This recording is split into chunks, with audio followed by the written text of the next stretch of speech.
It's surreal being back here. I know the challenges of coming from a small town like this. It is tough, and a lot of people do look at you like, oh, well, you know, maybe you can shoot for the middle. You know, I was never really satisfied with that. You know, my memories of North Salinas High School are not embracing of LGBT people. You know, I would hear other students using the word gay as sort of this derogatory adjective, and you're like, oh, that's what people think of gay people. Well, I can't let anyone know that I am. My coping mechanism was to disappear, or to vanish and be quiet. I was incredibly shy, and I think if you asked most students if they knew who I was, I think most people would say, no, I don't remember him.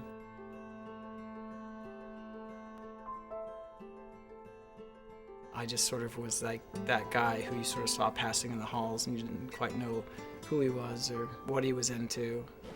It's shocking how little's changed, like really hasn't changed. I think my locker is this one. Let's give a big Viking welcome to alumni, Mr. Lance Black.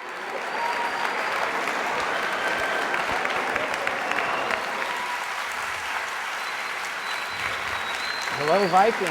This is such a special day for me to come back to my school. I grew up in a conservative Mormon family. I knew that I was going to hell. I knew that I was less than, according to my government, according to my church.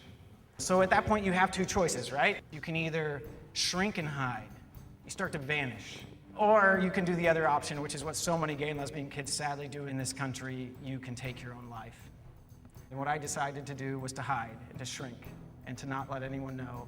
And I cried myself to sleep on more Sabbath nights than I care to remember. Long story short, my mom said, you know what? Why don't we put you in drama club? Like, I couldn't even talk in front of 3 people. Drama club, that sounded like a nightmare, but yes, she did. I went right over there to that theater, and one of the theater directors told me the story of an out gay man. And at first I was like, an out gay man? Now that's the dumbest thing I ever heard. That's somebody looking for a fight, right? And then he played me a speech that this guy gave. I know that you cannot live on hope alone, but without it, life is not worth living. And you've got to give them hope. Thank you very much. I was almost 14 when I first heard that speech, and that was Harvey Milk, my great hero. And the first time I heard that speech is the first time that I really knew that someone loved me from me. 10 years after he'd given his life for my fight, he gave me hope. And you know what? Yeah, you can clap for that. The first step in the strategy of any civil rights movement, which we are all involved in, is to understand that we don't exist in a vacuum, right? Everyone in here, in some way or another, is a minority. I think it's great that we're all minorities. I think it's fantastic. But what's important is that we start to pay attention to any group who is having its civil rights stripped away. You have to fight the status quo. You cannot take no for an answer. Never take no for an answer.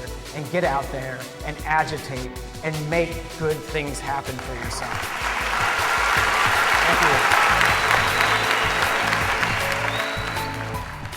What would you say that the LGBT community has to do, and the Christians too, like to realize that, you know, we're not evil and we're not these like horrible people? I think that politics, above all else, has driven a wedge between LGBT people and the religious community. But we have to have reconciliation movements where we correct that, because there are religious, God-loving, including myself, gay and lesbian people who should have access to their churches and their mosques and their temples. We should be able to go as well, but that's going to take a conversation, and we have to introduce ourselves so they can get to know us. And then literally that prejudice starts to melt away. A few months ago, I came up to my parents being bisexual, and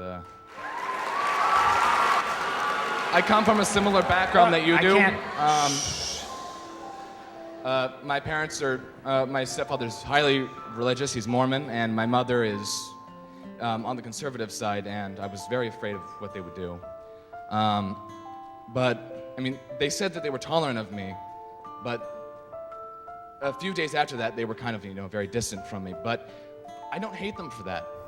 Now I know that we can't hate people that don't love us. We have to love them back until they love us back. Yeah, that's great. You're gonna make me start crying.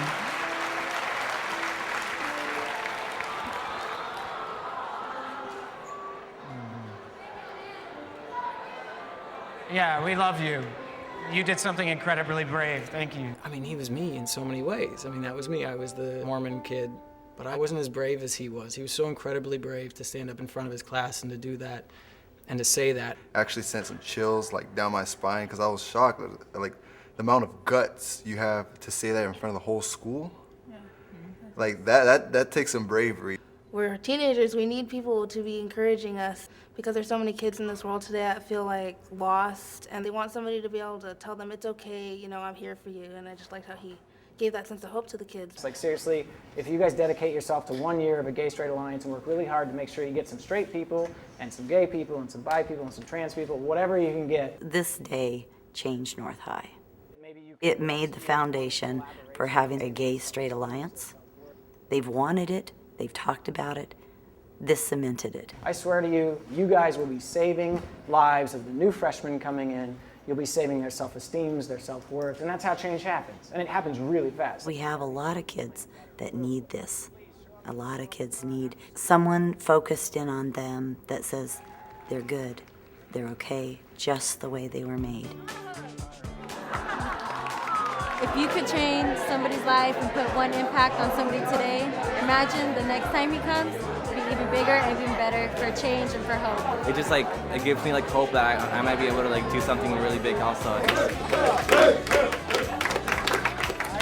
You know, I didn't want to come here and just be the gay guy, right? You know, that's one part of me, but I wanted them to know that there's more to me than that. You sat there. I did, I sat right, I did. I wanted to come to them with a message that is universal and a message that unites us. I think that's really important, is for us to find our commonality. And this high school is such a great example of that. I mean, it's a very, very diverse high school. Are you guys all in trouble? Like, what's going on? This is where I used to have to sit when I got in trouble. I just want to know, do you attract a lot of Hollywood girls? Do I what? Do you attract a lot of Hollywood girls? Yeah, you know what? And I have a lesson, right? Here is why it's stupid as a straight guy to be homophobic. Because gay guys know the hottest girls in the world and they will introduce you to them. When I first heard about doing this homecoming project, I had no idea it would be so revelatory. I had no idea that I would see such great change, and it's been really such an inspiration to me. But to see what's happened here, thanks to the Live Out Loud homecoming project, for me is inspiring. It makes me want to keep working and doing, and I know now that we are doing good.